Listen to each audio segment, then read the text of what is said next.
de colocar su pueblo. Y cuando Dios coloca a uno, entonces, la iglesia entera quiere ser como ese. Tener la misma clase de cosas, hacer la misma cosa. Somos cortados, nosotros somos cortados diferente, somos hechos diferentes, tenemos naturaleza diferente y somos colocados en posición diferente. Cada uno para un trabajo diferente. Quizás uno solo para una pequeña clase de trabajo, otro para un trabajo grande. Yo creo que fue David, o uno de los profetas, me olvido ahora, dijo, yo preferiría hacer una alfombra de puerta en la casa del Señor que habitar en las moradas con los malos. Ahora, vamos a detenernos un momento en la adopción, el versículo 5, tratando de llegar hasta donde nos sea posible en ella. Pero ahora recuerden el tema, es completamente sobre colocación. ¿Cuántos entienden eso? Oigámoslos decirlo con una palabra, colocando el cuerpo de Jesucristo en posición en Cristo, a donde el Espíritu Santo nos está guiando. Allí lo tienen, ahora lo tenemos, ¿ven? Colocándonos en posición. El libro de Efesios ha de hacer eso. Y miren a este maestro principal, Pablo. Lo primero que él hace es derribar toda idea de apostatar. Derribar toda idea de siempre ser un cristiano, hoy y mañana ya no. Y al día siguiente Dios me condenó y al día siguiente estoy de regreso otra vez. Eso es tontería. Ahora, este libro no es dirigido para una enseñanza evangelística, sermones de evangelistas. Yo no toco esto en los campos. Yo traigo esto a la iglesia. Porque Pablo lo dirigió a los santos, a aquellos que son llamados y preservados y que están llenos y han sido puestos apartados y que están en el Espíritu Santo, ya en la tierra de Canaán. Él está tratando de decirles a ellos, lo primero, quítense de sus mentes que ustedes se van a perder y que van a hacer esto y que tienen miedo de esto. No tengan miedo de nada. Porque Él está tratando de decirles dónde están ustedes, quiénes son, cómo están parados. Ahora, ustedes quizás hagan cosas erradas y cada vez que hagan algo errado ustedes van a pagar por ello. Sí, Señor, ustedes van a cegar lo que ustedes siembren. Pero eso no tiene nada que ver con su salvación. Cuando ustedes nacen del Espíritu de Dios, ustedes tienen vida eterna y ya no pueden morir así como Dios no puede morir. Ustedes son parte de Dios, ustedes son hijos de Dios. Yo nací siendo un Branham. Ustedes pudieran ponerme algún otro nombre, pero no me hará menos. Yo todavía sigo siendo un Branham. Yo nací Branham, siempre seré Branham. Yo quizás esté tan desfigurado algún día, encogido con artritis, tenga un accidente y esté todo destrozado al grado que parezca un animal. Pero todavía seguiré siendo Branham. ¿Por qué? La sangre de Branham está dentro. Eso es lo que ustedes son. Y siempre y cuando Dios los ha hecho, pero recuerden, yo no estoy hablándoles a aquellos que están fuera de Cristo. Yo les estoy hablando a aquellos que están en Cristo. ¿Cómo entran en Cristo? Por un espíritu. E mayúscula S-P-I-R, lo cual quiere decir por un solo Espíritu Santo. Fuimos todos bautizados en un cuerpo. ¿Cómo somos? ¿Cómo entramos? ¿Por medio del bautismo en agua? ¿Cuán en desacuerdo estoy con ustedes, bautistas, y usted la Iglesia de Cristo? No por bautismo en agua, de ninguna manera. 1 Corintios 12 dice, por un solo Espíritu, Espíritu Santo, fuimos traídos a ese cuerpo y estamos tan a salvo como lo está ese cuerpo. Él lo prometió. ¿Cómo pudiera Dios juzgarlo a él de nuevo? Cuando él fue al Calvario, subiendo el Gólgota, él fue golpeado, herido, él no podía sanar, ni siquiera podía hablar una palabra. ¿Por qué? Tenía los pecados del mundo sobre él.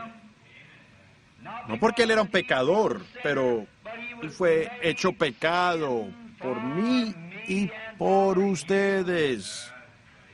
Todos los pecados del mundo, desde Adán hasta su venida, descansan sobre su hombro, o los cargaba Él sobre su hombro. Y Dios no estaba castigando a su Hijo, Él estaba castigando el pecado. ¿Ven qué horrible era? Él estaba haciendo una propiciación. Él estaba haciendo una vía de escape por todos aquellos que Dios, por su previo conocimiento, sabía que vendrían. Vamos a entrar en eso en unos momentos. Ahora, entonces cuando ustedes son, por un solo espíritu fuimos bautizados en ese cuerpo, un cuerpo el cual es Cristo, y somos salvos para siempre. Ahora, allí es donde parece caer extrañamente, especialmente a los creyentes armenianos, que ellos tienen que hacer algo para merecerlo ellos mismos o alguna cosa meritoria. ¿Cómo puede ser por dos cosas al mismo tiempo? O es por gracia o es por obras, alguna de ellas. No puede ser por la misma cosa o por dos cosas diferentes, tiene que ser por una. Yo simplemente no puedo ver nada más sino la gracia de Dios. De eso estoy compuesto. Yo siempre creí en la gracia, yo simplemente soy gracia de pies a cabeza, eso es todo. No soy yo. Aún en mi vida, cuando yo era un niño, no podía ver nada, solo gracia, gracia. Ellos dicen, yo rasque usted mi espalda y yo rascaré la suya. Bueno, es una expresión horrible, pero a mí no me importa si ustedes me rascan la mía o no. Si la suya necesita ser rascada, yo la rascaré de todas maneras, ¿ven? Gracia, sí, Señor, ¿ven? La gracia obra por amor. Si ustedes lo necesitan, sin importar si ustedes nunca han hecho nada por mí, si yo no tengo nada que ver con ustedes, si ustedes lo necesitan, yo lo haré de todas maneras. Gracia, porque ustedes lo necesitan. Yo necesitaba ser salvo. No había nada que pudiera salvarme. No había nada que yo pudiera hacer con respecto a mí mismo. Yo no pudiera haberme salvado a mí mismo, pero yo necesitaba ser salvado porque yo creía en un Dios. Y Dios envió a su Hijo, hecho a la semejanza de carne pecadora, para sufrir en mi lugar. Yo fui salvo. Solamente por gracia fui salvo. Ni una sola cosa podía hacer yo o hacer ustedes para salvarse uno mismo. Y aquellos a quienes Él antes conoció, desde antes de la fundación del mundo. Entramos en eso el miércoles pasado. Escribimos a Dios en su Elohim y mostramos que Él era autoexistente. Pero dentro de Él había paternidad, dentro de Él había diferentes méritos, tales como un salvador, tales como un sanador. Todo eso estaba en Dios y Dios era autoexistente. Pero siendo que Él era un salvador, Él no tenía un ángel, no tenía nada. No había nada sino Él mismo. Él era autoexistente. Nada más existía sino Dios. Pero siendo que Él era Dios, entonces tenía que haber algo que lo adorara, porque Él amaba la adoración. Y su propio ser creó criaturas para adorarlo. Ahora, temporalmente vamos a tocarlo otra vez. Temporalmente, no vamos a verlo todo, pero ustedes lo van a captar en la cinta. Pero entonces, por causa de que Él era Dios, Él hizo ángeles y los ángeles lo adoraron. Ángeles todavía lo adoran. Bueno, los ángeles que están en la presencia de Dios tienen 6 pares de alas, 6 alas. Ellos tienen 2 sobre su rostro, 2 sobre sus pies y vuelan con 2 en su presencia, clamando día y noche: Santo, Santo, Santo, Señor Dios Todopoderoso. Eso es lo que dice la Escritura. Ellos lo adoran. Ahora, eso creó algo para adorarlo. Entonces dentro de Él había un atributo de Salvador. ¿Cómo pudiera una de esas criaturas, cuando no había pecado, no habían pensamientos de pecado, cómo podía estar perdido uno de ellos? No podía ser, así que tuvo que ser hecho algo que pudiera perderse para que Él pudiera ser un Salvador. Dentro de Él había un sanador. ¿Creen ustedes que Él es un Salvador? ¿Creen ustedes que Él es un sanador? Pero, ¿qué si no hubiera nada que salvar o sanar?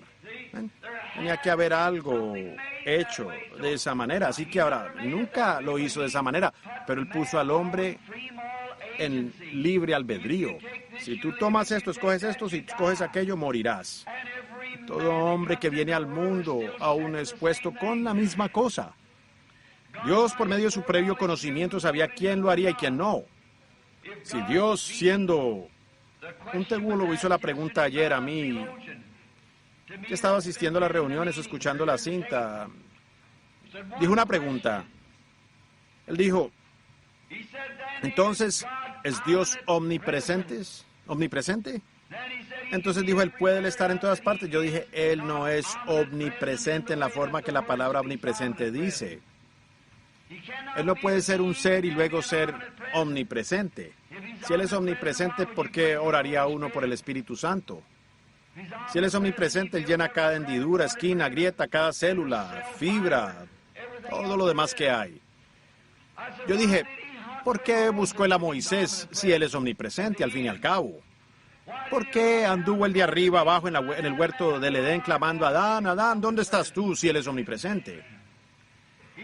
Él es omnipresente porque Él es omnisciente. Él sabe todo porque Él es infinito. Siendo infinito lo hace omnipresente. Siendo omnipresente, entonces, siendo infinito, entonces Él está sentado en los cielos. Él habita en un lugar porque Él es un ser. Pero siendo infinito, entonces Él sabe todas las cosas. Sabiendo cada vez que un mosquito pestañea sus ojos, conoce cada aberrojo donde entrará al panal para obtener su miel. Él conoce a cada gorrión que se para en el árbol. Él conoce cada pensamiento que está en la mente suya. Porque Él es infinito y omnisciente. Eso es que Él no solo es infinito, Él es omnisciente. Él sabe todo. Pero Él es un ser. Dios es un ser. Y de este ser comenzó a manifestar estos. Y el pecado, dije la otra noche, el pecado no es una creación. No hay nada creado, sino perfección. Dios creó buenas todas las cosas. El pecado no es una creación. Dijeron, bueno, esa es la misma creación del pecado. ¿Ustedes han escuchado eso? Pero ese es un error. Solamente hay un creador, ese es Dios. Dios no podía crear el pecado porque Él es santo y no hay nada en Él para hacerlo. El pecado es perversión, no creación, pero es perversión. Un adulterio es el acto correcto pervertido. Una mentira es la verdad dicha incorrectamente. Cualquier pecado es justicia pervertida. Por tanto, ahora Dios se sienta y Él mismo ya se manifestó, Él es Dios. Él mismo ya se manifestó como un Salvador. El hombre estaba perdido y Él lo salvó. Él mismo ya se manifestó como un sanador. No hace ninguna diferencia lo que la gente dice que Él es, y Él lo es, de todas maneras.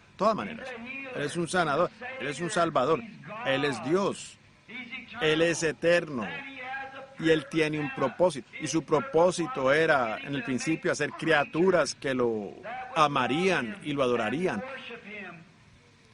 Y Él hizo criaturas, y las criaturas cayeron. Y entonces Dios, por su infinidad, vio por la corriente del tiempo y vio a todo hombre que sería salvo. Todo hombre. Él lo sabía por previo conocimiento. Por tanto, si Él por previo conocimiento sabía quién sería salvo y quién no sería salvo, Él podía predestinar. Así que la palabra no es una palabra tan mala después de todo, ¿no es así? Él podía predestinar porque Él sabía quién sería y quién no sería. Por tanto, para poder alcanzar a aquellos que serían, Él tuvo que hacer una propiciación por los pecados de ellos. O si queremos llegar a ellos, solo unos cuantos versículos más abajo.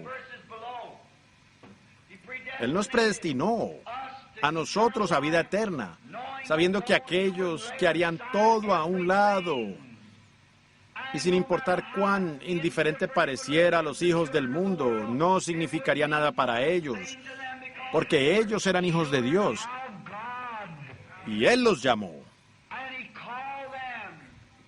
Y Él envió a Jesús para que su sangre pudiera ser una expiación de sangre, para hacer una propiciación, o unas aceptaciones, o una limpieza, un proceso de limpieza para que constantemente,